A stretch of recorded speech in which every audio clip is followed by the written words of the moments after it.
What time is it? Moments of Inspiration with Zoe. Hey fam, this is Zoe and it's another episode of Moments of Inspiration. And I just want to share a few quick thoughts with you on today. And this is a story about a man who isn't that well known for the majority of the people out there, especially for you Generation Zers and probably millennials. But anyway, it's a story about a man named Chuck Wepner, and he was known as the Bayonne Bleeder.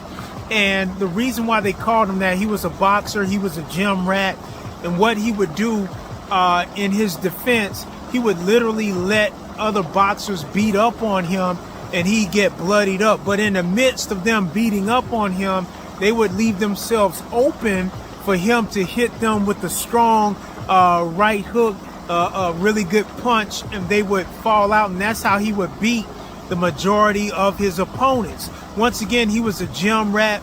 He wasn't well known at all on the big circuit. However, one day, the greatest of all times, Muhammad Ali, he had a chance to fight him, and he was one of those fights that was in between big fights for Muhammad Ali. So obviously a lot of people did not expect him to fare well at all fighting Muhammad Ali. And so what happened is that they started fighting, and so round one came, round two, round three, round four, and all of a sudden a little buzz was going through the audience, because by this time people were expecting for Chuck Wepner to be knocked out by now, because Muhammad Ali, of course, is the greatest of all times. So round five came, and something very strange happened.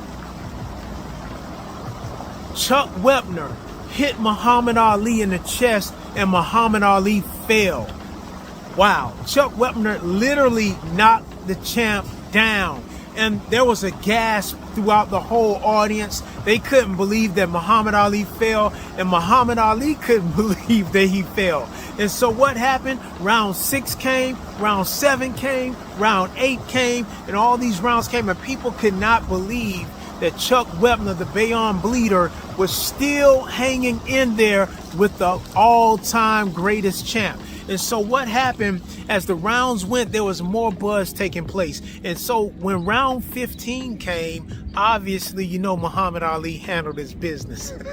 Muhammad Ali knocked him out.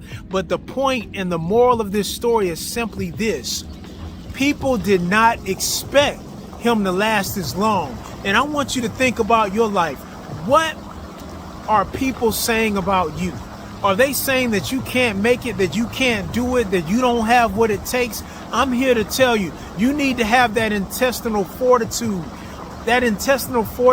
right on the inside that outlasts whatever the opposition is, that outlasts whatever the inconvenience is, that outlasts whatever the pain is. I'm encouraging you to do that. But listen, that's not it.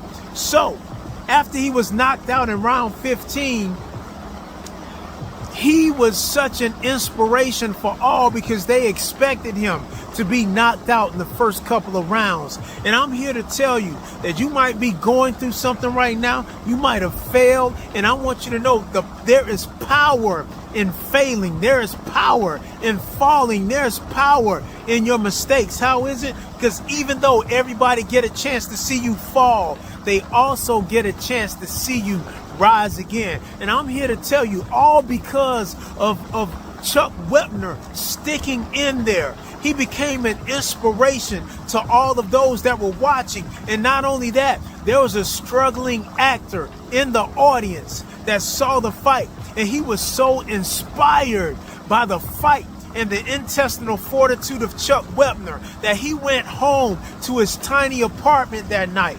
And he was a struggling actor. He sold his dog in order to pay his bills. And so he went home and he wrote a movie script in just 3 days. And the name of that movie is what we call today Rocky. That's right. That struggling actor was Sylvester Stallone. And that thing that Chuck Wepner did inspired him so much. He wrote a whole movie script in just 3 days. But not only that, it inspired him not to quit, because even though he shopped that movie script around to the movie production companies, they offered him like $350,000 for that script.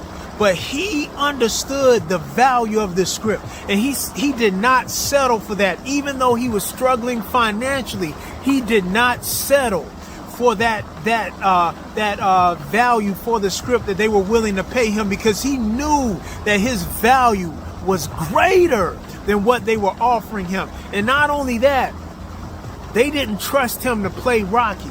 He felt he could play it, but they didn't trust him, so they looked at other A-listers during that time, such as a Burt Reynolds and some others, and he turned it down. So after a while, they gave in to Sylvester Stallone, and they said, I'll tell you what we'll do. We'll offer you $1.5 million budget to shoot the movie. Now, I don't know how many of you know much about the movie industry, but that is small beans to shoot a movie. So he didn't see it as impossible. He still fought through, and he was creative in his thinking, and he got his family, he got friends, he got associates to help him with this movie. And he went on to shoot that movie, and it became a success. And today, the Rocky franchise is worth $1.5 billion with a B. Now listen, Creed also came out of that Rocky franchise. So I'm just here to tell you that, hey, don't quit. Stick in there. There is somebody watching you. There is somebody depending on your story. There is somebody depending on your restoration. There is somebody depending on your victory. There is somebody depending on you that have watched you fall, but they are waiting to watch you rise again. And I'm here to tell you, if you don't quit, come on somebody, woo, you'll rise up stronger than before. And just like the Bayonne Bleeder, Chuck Wepner, he was such an inspiration to many, and out of that, Sylvester Stallone's life changed, and he became a multi-millionaire because he wouldn't quit. But he was inspired by a man who fell down. Come on, somebody. So I don't want you to be afraid to fail. I don't want you to be afraid to make mistakes. I want you to stick in there, hold on, and remember that there's something special that God has created in you, and that is leadership. Leadership always starts with yourself. And when you lead yourself in discipline, when you lead yourself in not quitting, when you lead yourself in overcoming the pain, when you lead yourself in overcoming the embarrassment, when you lead yourself in overcoming what other people have said about you, you will come out on the winning side. As I close, I'm thinking about Jesus. He told the disciples, let's go to the other side. There was a storm that came. There were winds that raged, and it looks like they would die because water began to come on the boat. But you have to remember what he said. You have to remember what he's put in you. He said, let's go to the other side. So I'm encouraging you on today, no matter what you're facing, don't quit. Let's have intestinal fortitude and allow that gift, that talent, that ability, that purpose that God has called you to be manifested and come out. And I'm here to tell you once again, people are watching you, and you will become an inspiration to somebody else. I love you, and always remember that something good is going to happen to you.